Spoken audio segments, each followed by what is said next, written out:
Hello, everybody, and welcome back to Pacific Standard Guys, where we talk about movies and shit. That's a podcast. My name is Carter Briggs, and with me, as always, are my two co-hosts, Abel Stoika. How's it going? And Mason Winter. Hello. And I hope you guys don't mind, I want to start this episode out with a short shout-out to someone I know doesn't listen to this podcast, but I thought I'd give him a shout-out anyway. Is that cool with you guys? Sure. Cool. All right. My uncle, he is a retired firefighter. He has a task for me. He sent me some like Girl Scout cookies to give out to a couple different stations near my house. So I want to shout out my uncle for giving to these firefighters and caring about the firefighters. And I also want to shout out, because I don't feel like I did when it was happening, but I'd like to shout out the firefighters who, risked and shortened their lives to save people's property while my city was on fire. You know what I'm saying? while the city I live in was on fire. So I want to shout out my uncle for the Girl Scout cookies, for the thin mints he's sending these people. And I want to shout out the firefighters as well, because they're doing great work, even though our stupid mayor cut their budget this year. Anyway, that's the only political thing I'm going to talk about in this movie. That's it. I just wanted to shout out the firefighters. Thank you, guys. But I would also like to shout out the firefighters, but not just for Los Angeles, but for everywhere. No, every other city's firefighters are mid as fuck. Just kidding. They all came to LA. Like people from fucking South Africa came to LA. So shout out all firefighters everywhere. South Africa. That's real. South Africa? South African firefighters. Did you not see the video? There's they land on the plane and they're singing songs. Like South African firefighters came to help with the wildfire. Oh, that's crazy. It was like, did they have boats? Like firefighter boats that they took through the Panama Canal? They took a plane and then they just added their manpower. Gotcha. That makes a lot more sense than the image in my head of what happened. Of them rolling in on South African boats being the cavalry. But anyway, yeah. Shout out them. Thank you guys for letting me do a tangent that fucking fast into the podcast. But let's get fucking into it, because today is podcast day, and today we will be talking about Looney Tunes back in action, baby. Yeah. Let's fucking do it. What year did this come out in, Abel? Give us the stats. 2003. Abel, give us the stats.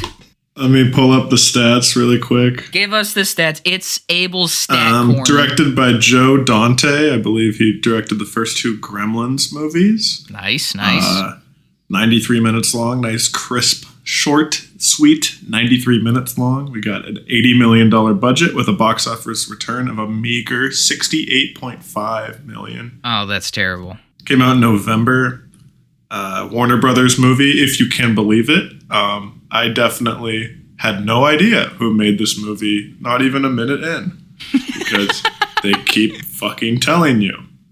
Which brings me to a problem that I had with this movie. It was how much Warner Brothers just loves to beat you over the head with their intellectual property rights, and how much they wish that they were Disney, because they really, really do. They really wish they were Disney. To be fair, in the Looney Tunes verse, they do have some pretty solid IP, but they really don't know how to reference that in a cool way. There was a couple I liked.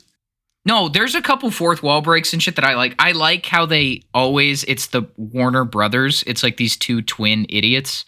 Like it's never what the Warner Brothers actually were, which were just rich businessmen. There's four of them, and they're all dead by the time this movie came out. Yes, but the Warner Brothers are just characters in this movie, and I did like their interaction. I liked all the things they said. I like in like the background of a bar, Matthew Lillard, the live action Shaggy, being berated by Shaggy and Scooby. That was great. You made me sound like a real space cadet, man. Stuff like that. I always want to call him Damian Lillard. No. Don't bring it up. Don't bring it up. Dame Don't bring it up, bro. There were some where I was like, you know what the best like product placement was though in this movie? And it's so close to being like annoying for me.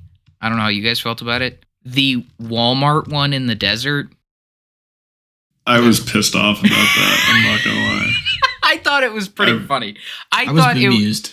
I thought it was stupid enough that it was fun. It's literally, there's just a Walmart in the desert. I think it wouldn't have pissed me off as much if they weren't like shoehorning in like the Batmobile, like every other like chance that they got. That's true. I don't know. It's like Looney Tunes I have very like little nostalgia for. Like I never watched Looney Tunes as a kid. I probably watched a little bit here and there, but they like treat it like it's like Mickey Mouse, which I also like didn't watch that much of, but like I knew who Mickey Mouse was a lot better. I went to Disneyland as a kid. Just the IP holds up so much more for Disney, who doesn't make desperate attempts at making their IP feel like I didn't realize that they did this back in 2003 because I've seen clips of Space Jam 2 where they're like throwing literally everything into like a VR world in the movie. All the Looney Tunes characters and Batman and Superman, and then they throw in like, oh, the characters from Mad Max and The Matrix and A Clockwork Orange for some reason are all in this kids movie, and you're just supposed to go, okay, this doesn't make the movie better, it just reminds me what Warner Brothers owns the rights to. And yes, like there's no like cohesion between the brands. Like if Disney did a huge crossover movie with Mickey Mouse and Elsa from Frozen and Spider-Man and I don't know, The Mandalorian, it feels like there's at least a little bit of cohesion there because they're all like got a very similar vibe going on. You only think that because they haven't made that movie. Like it would still not be that good. It would be a bad movie. It would suck. It would be bad, but the only world where it works is Who Framed Roger Rabbit. That's the only world where that works, and it's because it's all tunes. It's because it's taking tunes from across multiple companies. Spoilers. It's in the first. Anyway, I haven't seen the movie. You haven't seen Who Framed? Okay, we're getting off track. What we should do first, and I'm sorry, like Abel wouldn't like it. No, based off this, but it's great. Who Framed Roger Rabbit is great. Anyway, I've heard it's good. Here's what we forgot to do our most. We forgot to say what this movie is. It's a Looney Tunes movie where the Looney Tunes are real and they're like actors, but they're that still work for Warner Brothers. They're still very much tunes. Yeah, they're still like two-dimensional appearing. Brendan Fraser's stunt double, played by Brendan Fraser, which was one of the best jokes in the whole movie. It was a great bit. Yeah, he goes on an adventure to get this diamond. And save his dad, who's a super spy who plays a super spy. Yeah. Steve Martin's in it. He's the worst part of this movie. Anyway. What? Yeah, I like Steve Martin a lot, but what he was doing just wasn't for me. I felt like this didn't play to the strengths of Steve Martin, this particular role. No, it felt like he was in Spy Kids. I feel like Steve Martin would have been a great villain, and this character would have been a great villain, but this character played by Steve Martin didn't really work for me. Yeah. It reminded me of like Dr. Evil, but like for 6-year-olds. Yes. But that's the movie. It's a very simple plot. It starts with Daffy getting fired, and then the love interest of Brendan Fraser's is the one who fired him, and then they realize they can't do the Bugs Bunny cartoons without Daffy in them, so she has to go get him back, but they're on a spy adventure. Yeah. Mason, do you want to start with what you want to say? Because I have a lot of things I loved about this movie, and I want to talk about Looney Tunes as a whole. So do you want to start, or should I just get into that now? I guess we can back and forth before you rant. I'm only really familiar. I didn't grow up watching Looney Tunes, but definitely my dad and sister did enjoy it a lot. Like, I know people do have the same affinity for Looney Tunes as they do for corporations like Disney. Mm-hmm. But I was never super drawn to it, although Who Framed Roger Rabbit I was familiar with, and it is a very good movie. And it's probably the best. Like, somebody's review of this movie was like, it's not the best movie ever. It's just a fun little joke, like romp, but it still can't beat Who Framed Roger Rabbit. No. Which I think is probably like the top mixed live action animated. It is the perfect example. It does it perfectly. Who Framed Roger Rabbit is a great movie that we definitely will cover at some point because it's a great comedy film. But I also feel like Looney Tunes has always taken the approach of they're clearly always family-friendly entertainment. And I think they also are one of those formats where it's sort of like sketch comedy, where it's like you start with like a bit, you'll have a setup and then a punch, and then cut to like, let's start setting up the next bit. It's mostly just about getting laughs and not really like telling a fantastic story. Looney Tunes is an animated sketch comedy show, for sure. It's a lot of slapstick, yeah. It's a lot of Here's, okay. I'm gonna do my Looney Tunes is great. It's kind of a rant, but it's positive, so it's not really a rant. It's more just a speech, okay? Lady, if you don't find a rabbit and lipstick amusing, we have nothing to say to each other. It's so good. Okay, here's some things. I always watch Looney Tunes. Here's the thing I've heard about Looney Tunes versus Disney. I get it. Disney's branding. Their branding people are insane. As a person who's watched old, like, Looney Tunes and Disney from all the eras in which they exist together, right? Looney Tunes is funnier. Like, people recognize the mouse, but Looney Tunes has better characters and it is funnier cartoons, okay? But Disney just has that IP on lock. Disney just has the IP. It has the branding on lock, right? And I got no fucking problem with that. Looney Tunes, to me, is a big part of my childhood, but it's funny for so many ways. One, it is family friendly, but it always kind of pushes what is acceptable at any given time. Yeah, it did. A few like kind of lullaby. It's always, especially in there's like a golden era of Looney Tunes. And the problem with the golden era is that a lot of the cartoons, not a lot of the great cartoons, there's a lot of great cartoons in Looney Tunes. And then there's also a lot of Looney Tunes cartoons that are racist. So you have to be like, this is the golden era of Looney Tunes, but also there's some fucked up ones. And those ones aren't funny. Like when I talk about the great, and I probably will collate a list of like my favorite, like the best Looney Tunes cartoons of all time. None of the ones I would pick are the ones that suck and are racist and make people feel bad. They're all the funny ones, right? Yeah, I feel like a lot of the racist ones, like the joke is the racism, whereas like I haven't seen a bunch of these, but like I've seen a few examples of like the Disney ones that also haven't aged well at all. Mm-hmm. And it's not like they're funny and there's something incidentally in there. No, the whole point is that the bit is the racism, but they start with it. Daffy and Bugs are like filming the duck season, wabbit season bit. That original cartoon is fucking hilarious. It is a great cartoon, and it's a perfect example of why I like Looney Tunes. Looney Tunes is all slapstick. It is sketch comedy, but it's great voice acting, it's great animation, and it's clever jokes written into the slapstick. And I have a perfect example from this movie, right? There's a bunch of examples in this movie, and it's like this in all their great cartoons, right? So this movie is a bunch of slapstick because it's a Looney Tunes cartoon. Like there's a part where they're falling out of the sky in the spy plane. And there's a bunch of slapstick in that. Like Bugs Bunny is screaming and he sprays his throat. He like stops screaming, sprays his throat, and then keeps screaming. And then they're still screaming and it cuts to Daffy and he's on the phone and he goes, "Sell all my Warner Brothers stock. I got the inside tip. Bugs Bunny's about to die." Even though he's about to die. That's a clever joke. That's a funny, clever, well-written joke, and it's wrapped up in this slapstick bit, right? Which is what they always do, and they have found this. I watched a whole video on this, and the video probably explains a lot better, and I can't remember who did it, but they have really locked in to this like age-old archetype of the trickster, like Bugs Bunny, Tweety Bird, the Roadrunner. They're tricksters. They have a adversary that's much stronger or has like the physical advantage over them in a conflict. Like Elmer Fudd has a gun. Wile E. Coyote is a coyote. And in his first appearance, he wasn't after the Roadrunner. He was after Bugs, and he could talk. And I like that cartoon a lot better than the Roadrunner ones, but that's not the point.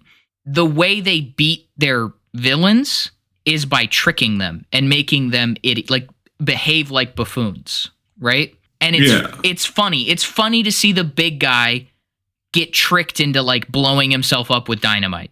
It's Tom and Jerry. Or rolling down the window of your spaceship in space. Yes. That's funny. Marvin the Martian cartoons are great. Duck Dodgers is great, which is that cartoon is referenced in this movie. Duck Dodgers in the I can't remember if it's 29th or 24th, but Duck Dodgers in the 29th and a half century is a great cartoon. It's a great cartoon. They're all like 15 minutes. They're great. But they have locked onto this trickster slapstick, and then you throw in a really clever joke dynamic. Like Bugs Bunny, I've seen a lot of comparisons to him and Loki and how their stories are told. Like the myths of Loki, where Loki's like shape-shifting into some woman and seducing someone. Bugs Bunny is in drag a lot, seducing people. Bugs Bunny, this is real. I think Bugs Bunny is a drag icon because the joke is never that he's in drag. The joke is that he's tricking these people. He's tricking his villain into thinking he's sexy. Like, he's not even thinking he's sexy. He's like, well, you wouldn't kill this rabbit because it's sexy. That's the joke. The joke is never look at this rabbit wearing a dress, right? It's the cop from Paddington 2. Yes. It's the joke. Like, I think Bugs Bunny is a drag icon, me personally, as a straight cis white man saying that. But I think they are very clever. The really good Looney Tunes are very clever in how they use their characters. And that's why I love it. It's clever writing wrapped up in the dumbest plot you've ever heard of. You know what I mean? Yeah. But this movie is very dumb, but there's some clever jokes in it. So I would say I really like this movie. And that's my Looney Tunes thing, gang.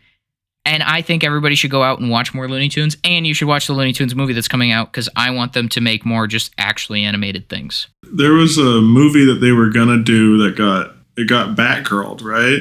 Coyote versus Acme, where Wile E. Coyote sues Acme for all their faulty products. Yeah, that wasn't it like almost like completely done? It was basically done, but Warner Brothers scrapped it for tax reasons to get the tax write-off. Yeah. Which is stupid. And this is my real take. People are like, well, what else do you do? If you write off a movie for taxes, whatever you have should be public domain.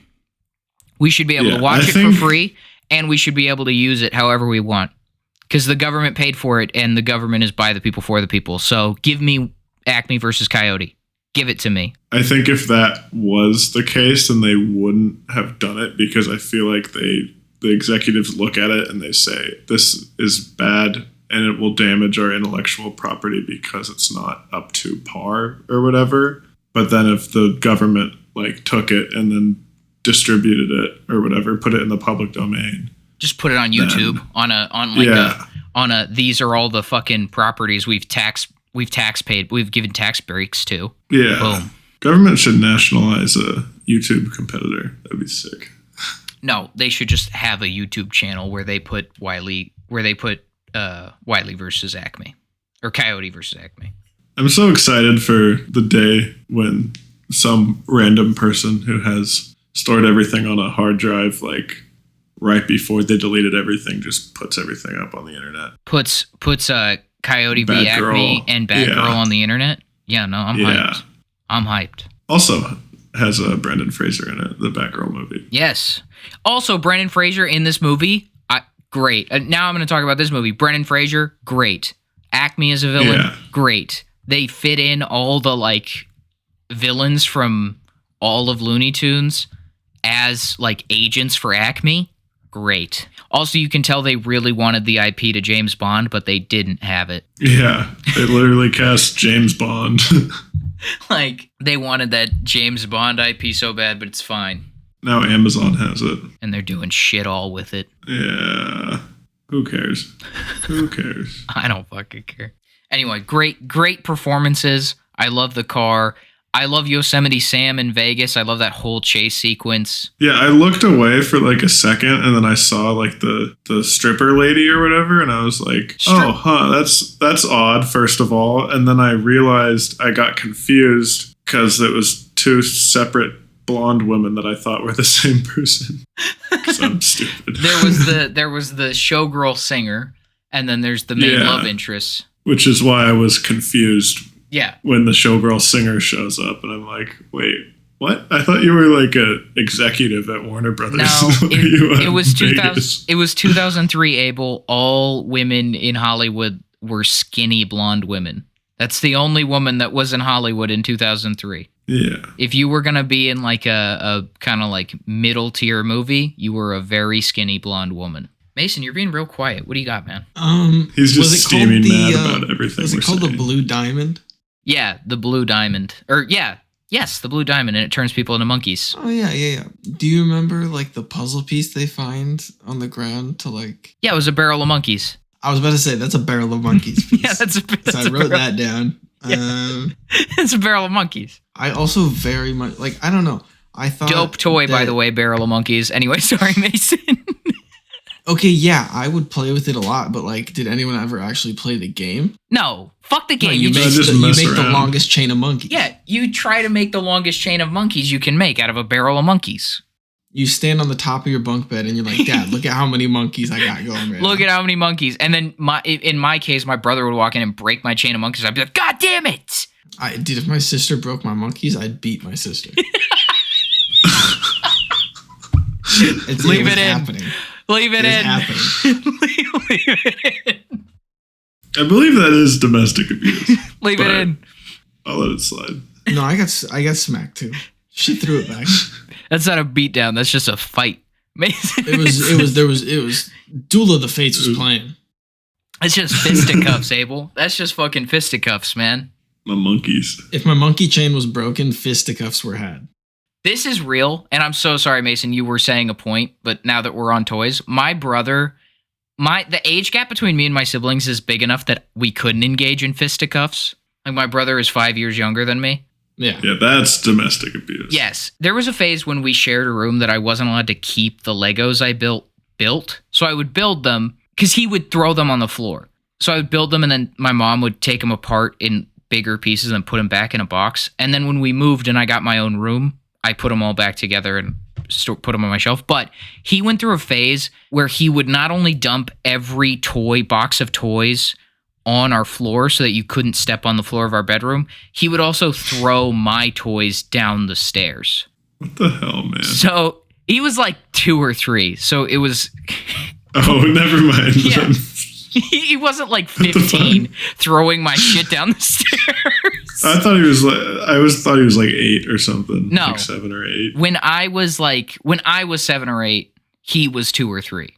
That's... Damn. So I had this, like, I don't know if anybody remembers Tribot. He took my Tribot and he threw it down the stairs one time. And then the arm came off and I could never put the arm back on. There was a lot of things. Shout out my brother, the toy terror. He was basically Sid. What the hell is this? I'm looking up a Tribot. Barbie heads would pop off very easily, I found. They were so easy to pop off. And they made that satisfying, like... Did you guys ever have the car that drove on walls? I had one of the cars that drove on walls. I don't think so. Did you guys ever have that black and white, like, robot dinosaur toy? Dude, my grandparents had that in their house, and I wanted it so bad. I think I went to, I saw that at, 4 other kids' houses when I was growing up, and I was like, oh, let's play with that. And every single time it was broken. It just didn't work.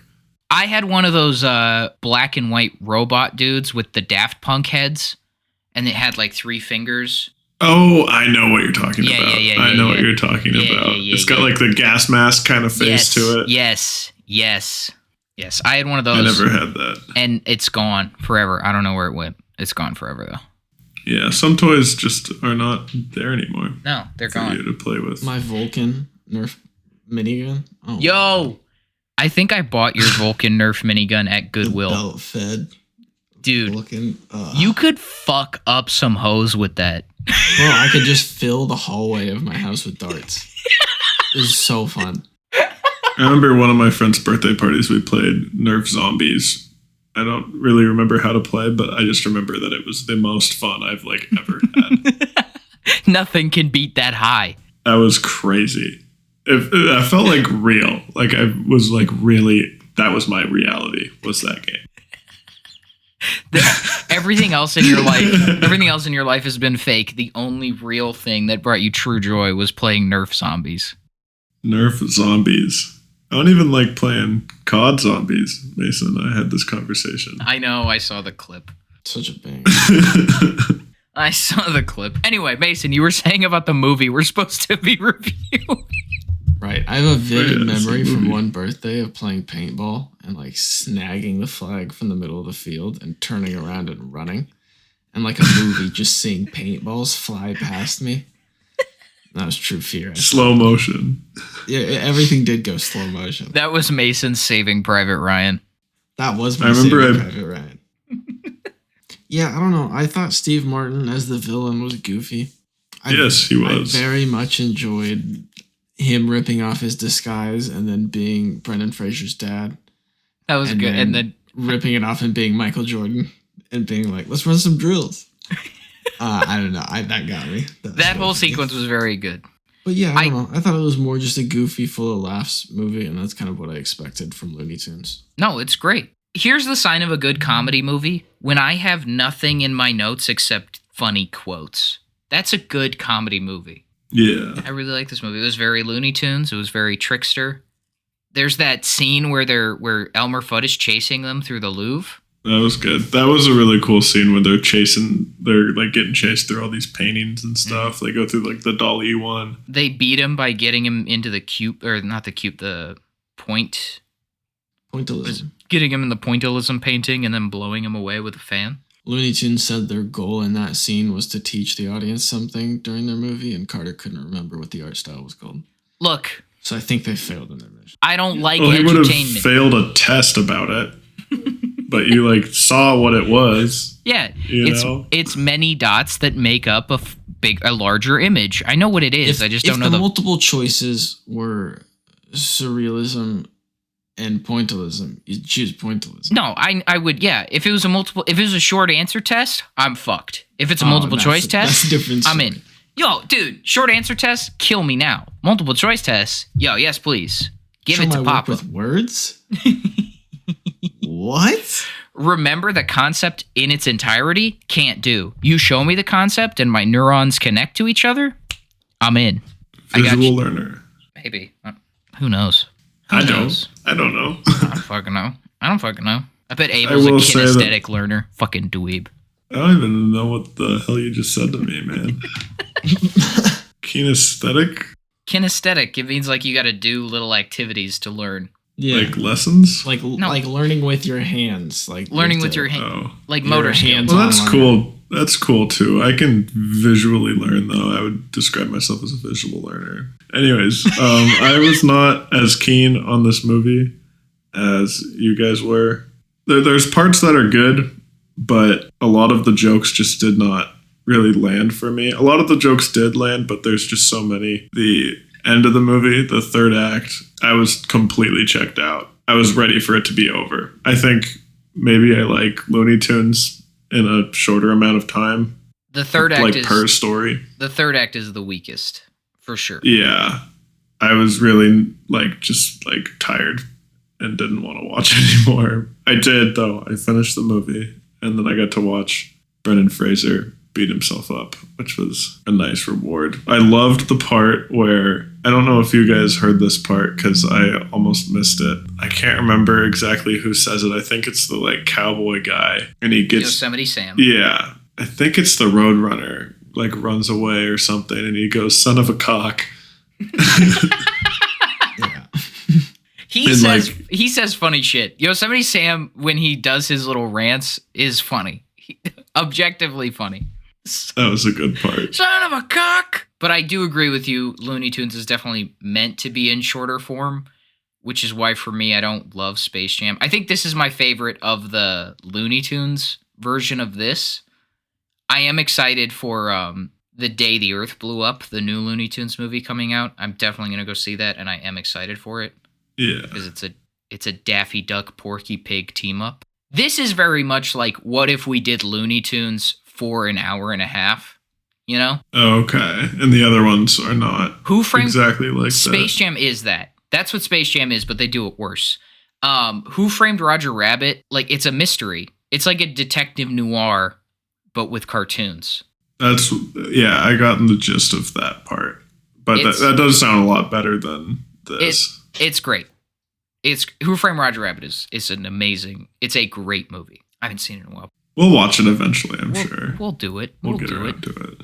We'll do it. We'll do it live. We'll do it live. Fuck it. We'll do it live. We won't. I don't know if you can do live podcasts. That sounds like hell. No, you can't. You can. We can't. You just need. We cannot.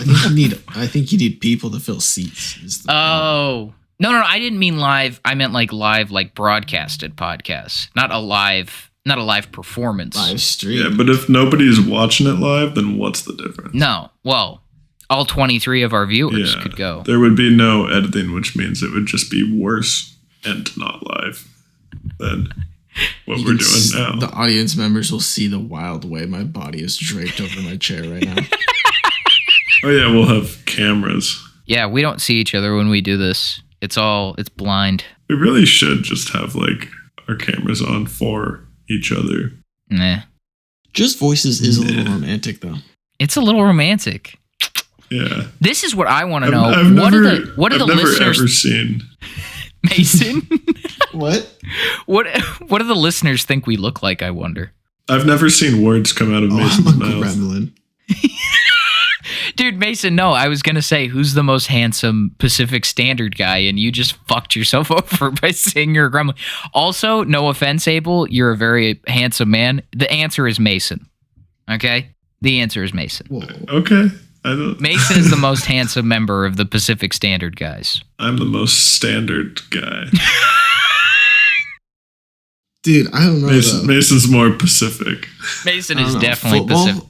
And beer. Carter's a really fucking standard guy. No, He's wow, a real bro.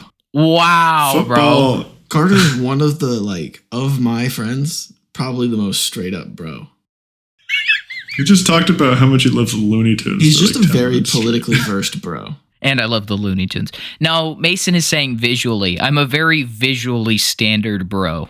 Yeah, like surface level bro, like bro interests. That's Carter. Yes, but what they don't know is that I'm actually interested in every niche interest also. And I like sports too much. Except Bionicle. Like, I have done 40 mock drafts already for the Seahawks. Just for the Seahawks? Well, I don't do the other teams. I don't give a shit about them. That's the fun part, is picking what everybody is going to pick. No, I do a 7-round mock draft, Abel. I do my first round mock draft after the combine. I do where everybody in the first round is going to be taken. I do that, and then I do like 40 7-round mock drafts. And there were 2 years in a row where I was within one pick of having the full 7 rounds for the Seahawks. For the Hawks. Yeah. Holy shit. Yeah. Who do you have them taking this year? I don't know. Combine's not out. You know what? If listeners ask for it, I will post some of my mock drafts. First round. What position are they going for? I want either Genty if he falls to us, but there's no way. No. We don't need Genty. We also don't need Genty. I want a tackle or a guard. I want a tackle. I want to move. There's a good Ohio State tackle that seems to be placed there.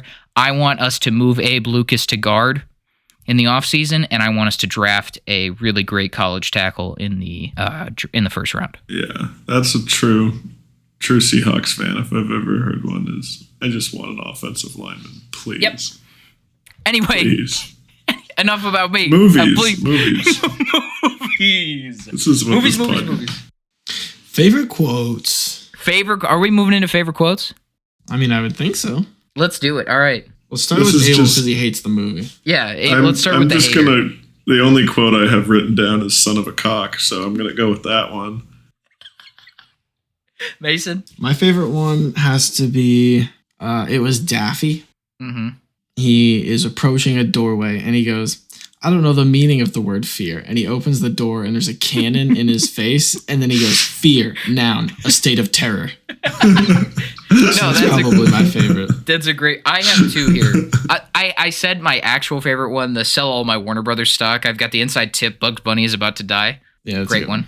And then I have two more. One is from Daffy, one is from Bugs. The one from Bugs is when they're in the spy car and she's like, stop pressing buttons, Bugs. And he keeps pressing buttons. And then she gets to a point where she's really yelling at him. And he's like, calm down, Toots. I'm about to defy you. As he's like reaching to press a button. I remember to that one. That was great. That's a great line. And then there's the other line. My other favorite line was when Daffy sees the blue diamond. He goes, "I'm rich. I'm affluent. My liquidity is assured." My liquidity is assured is a great way to say you're rich. I think it's perfect. I think it's wonderful. Oh, before we move on from quotes, here's another niche interest of mine. Biology. That elephant they find in Africa, that's an Asian fucking elephant. You can tell by the size of its ears. That's an Asian elephant. And also African elephants, you can't ride them because they're too big and they're too unruly. And you can't really ride Asian elephants. The way they ride Asian elephants in Asia is they torture the shit out of them. Don't ride elephants, folks. It's bad. I think this movie, it wasn't my favorite thing in the world, but it also did make me laugh quite a bit. It was a slog towards the end.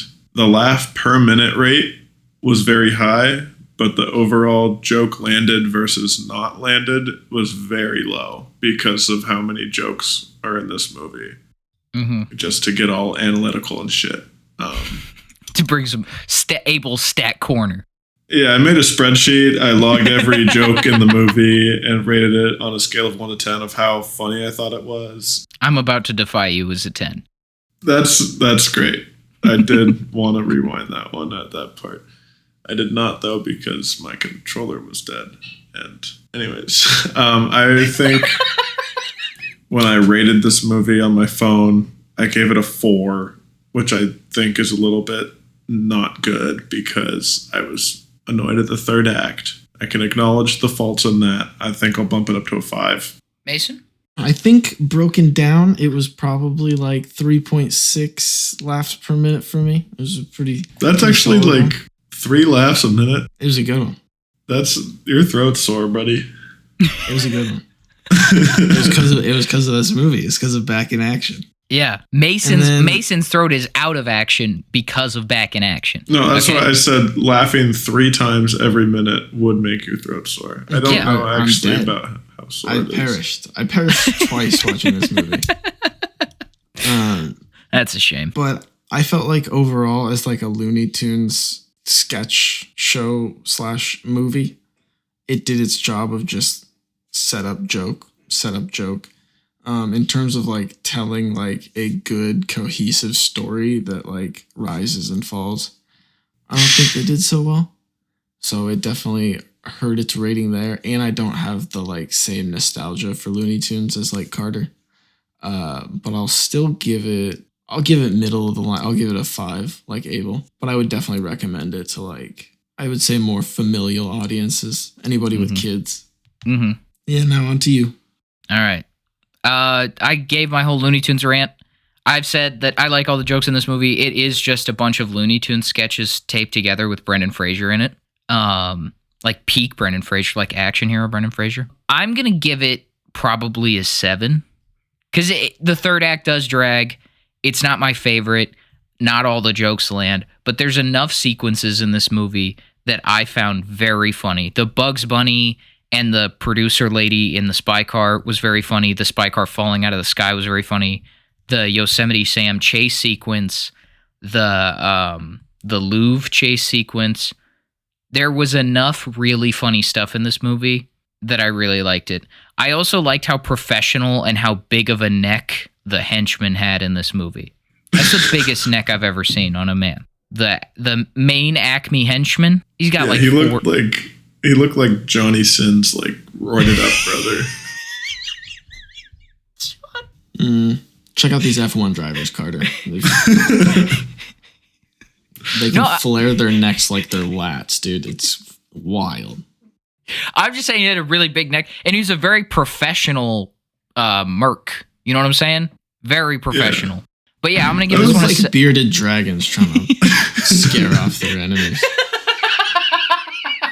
F1 is Mason's niche interest, by the way, and he's been trying to get me to watch F1 for years, and I won't fucking do it. My niche interest? Nah, dude. Okay, it's not my niche interest.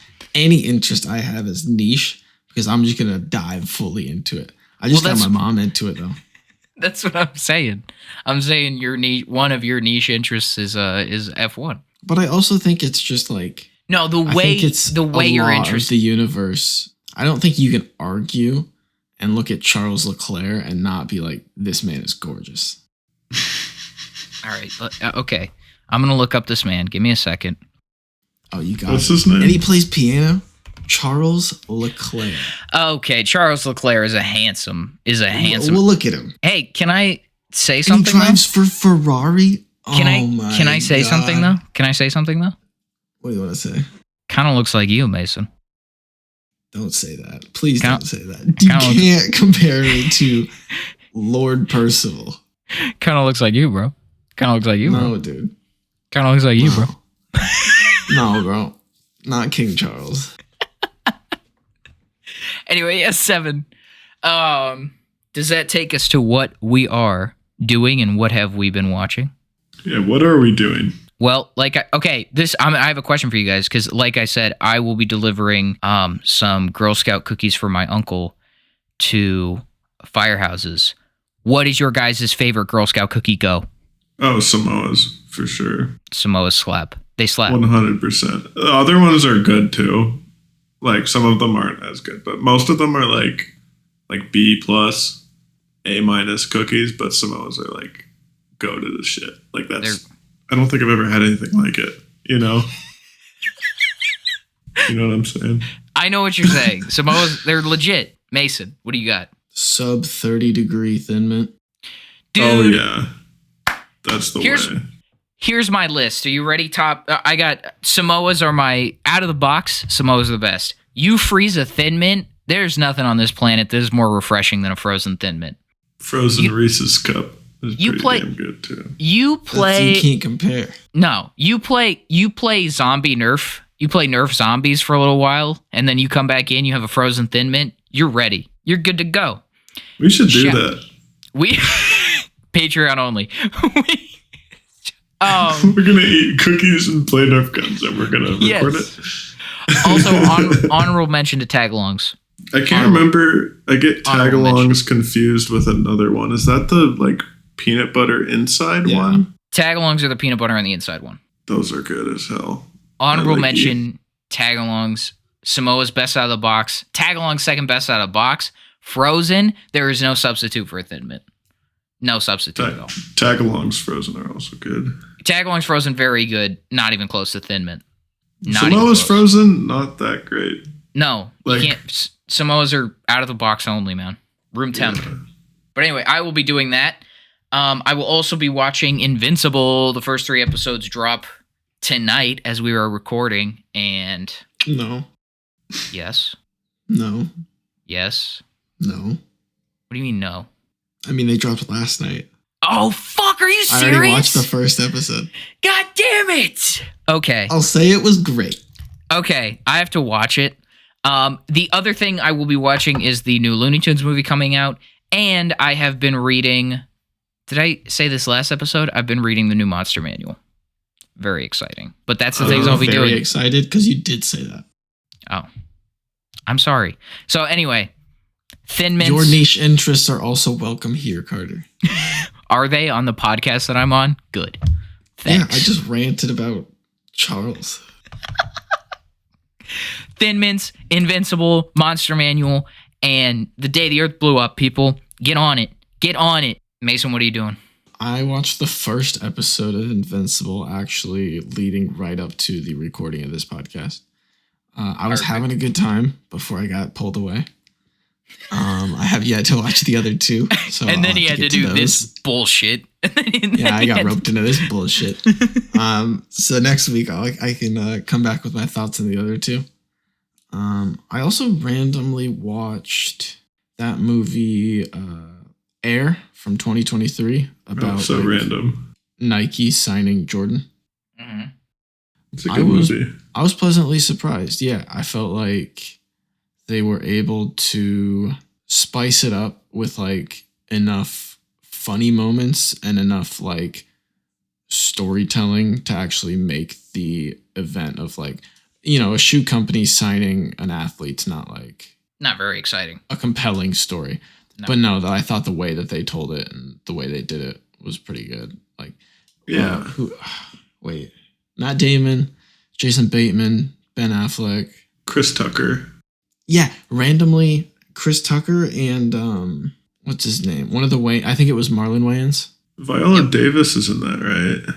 Yeah, there's a ton of great people. She's MJ's mom. Yeah. But yeah, I was pleasantly surprised by that movie. I enjoyed it. I like in that movie how they fully say, because Michael Jordan has said this too, they're not great basketball shoes. They're great shoes aesthetically, but they are not great to play basketball in. Your feet will bleed. Anyway, it's a good movie. It's a pretty decent movie. It's a good plain movie, I think. Yeah, it's a subgenre of biopics. I call them book report movies, where it's like these movies are fine. They can even be good, but they're not so great that you'll watch them just whenever. You like, oh, I really like that movie. I want to put that on. Like, it's just kind of like I want to hear. Or that it changes your life. Like, yeah. It doesn't make you view anything differently. You're just like, oh, that's cool.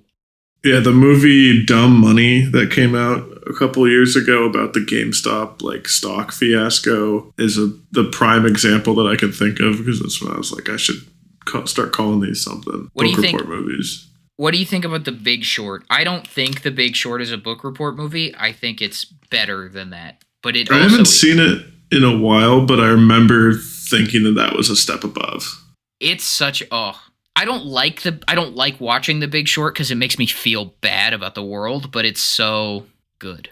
Like, that feels like it's saying something more than just recapping an event. You know? Yes. Yeah.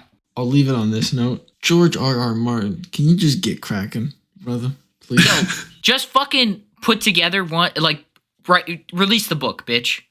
Just give us a good ending to this. Could you just fucking release the book, motherfucker? Well, the problem is even if he releases it, there's still another two. Yes. After. Here's what's gonna happen. He's gonna die. It's gonna be like what happened with J.R.R. Tolkien, where his son or whoever gets the rights to Game of Thrones is just gonna be poring over all his manuscripts and notes and just hire an editor and a ghostwriter to put it together and be like, just release an ending to this motherfucking thing. Like but how Tolkien's son released was put together posthumously. The Silmarillion and a lot of his notes. I feel like a lot of people really like the Silmarillion, though. No, I'm not saying it's bad. I'm not saying it's going to be bad. I'm saying that's what's going to happen. Okay, so you're saying you think we will get the end of the story, but not before his death. Yes, I think he's not going to finish it because it's his baby and he loves it too much, right? Whereas someone will just go, all right, we're someone who isn't as invested in it will just go, all right, we're going to put together a version and we're going to release it. Like with the Silmarillion, basically. Because he has to have the story beats laid out for the entire plot, right? Yes. That's what he says. He keeps saying he does, but then I'm like, then just write those scenes and release it. Yeah. I wonder if he just has two finished books just ready to go, and he's just has them in his contract that you can't announce that they exist till I die, so I don't have to deal with all these people complaining that it is exactly how the show ended. That's real. The problem is what he chooses to do at this time. You like Elden Ring, though. Yeah, it won Game of the Year. It's fantastic, but brother, Game of Thrones, we need the ending. You can't go on these side quests. Some things are important, dude. Come on. I agree. No, I'm with you, dude. I think, unfortunately, I think he's too close to it. I think he will never be it will never be perfect because nothing is perfect, especially when you have a world that's this expansive. And I think he will never release it for that reason. And I think whoever has the rights to it is just gonna I don't know Tolkien's son's name, but he's gonna Silmarillion that bitch, which people like. And people are like, well, it's written really boring, but that's also how J.R.R. Tolkien's other books are written, so it can't be that bad. That was a hot take. Okay, Carter. That was I was about to say that was a really hot take. It's a hot look. I don't think the story's boring. I have tried to read Lord of the Rings multiple times. There was a span where I tried to read it once a year, every year, and I have never gotten past that motherfucker Tom Bombadil. Ever. Really? I cannot get past him. I'm always like, we fucking get it, dude. Jesus. I would have lived with Tom Bombadil. I wouldn't have gotten the Ring to Mordor, dude. Oh, dude, I'm not saying I wouldn't totally vibe with Tom Bombadil. I'm saying I can't read that chapter. I'd vibe with Tom Bombadil all day and be like, yo, what's the deal with you, man? How magic are you? Did you know also, yeah, supposedly he's like a super powerful magical being. Yeah, he's like a god. What are we Yeah. doing? Abel, what did you read? What did I read? I've been reading She-Hulk. Oh, comics. Yeah, I don't read books. I mean, I'm about to start reading a book because I just finished all these library books. I don't read books. Library comics. Quote by Abel. I have not finished like a novel on my own time outside of school since I was in like 8th grade. I got really close with Dune, and then the movie came out, and then I didn't finish it. But Wild. I got this book for Christmas, The Iron King. George R. R. Martin credited it as his inspiration. He said it's like the Game of Thrones before Game of Thrones. It's just historical fiction of the like scheming shit in The King's War in the Landing Road. is my impression of it. Oh, okay. Like that kind of stuff. I've been listening to this album by this singer named Baby with 2 I's. It's called Daredevil 2000. B-A-B-Y, baby. B-I-B-Y, baby. B-A-B-I-I. Yeah, it's good music. It's like kind of hyper pop influenced pop music with really, really, really good production by a bunch of people. Igloo Ghost is one of the main producers on it. I don't know if it'll be up your guys' alley at all, but I recommend it. I think that's the episode, right? Yes. All right, let me close this out then. Fucking yo, send us an email. Abel, we got any emails? No. Fuck. Anyway, send us an email, leave a comment on a video, watch our fucking TikToks and Instagram Reels. Abel did 4 of them for The Giver. Wild stuff. Follow us on Instagram, TikTok, Blue Sky, and YouTube. Mm-hmm. Email us. What's it called? Yeah, like our videos. That would be awesome.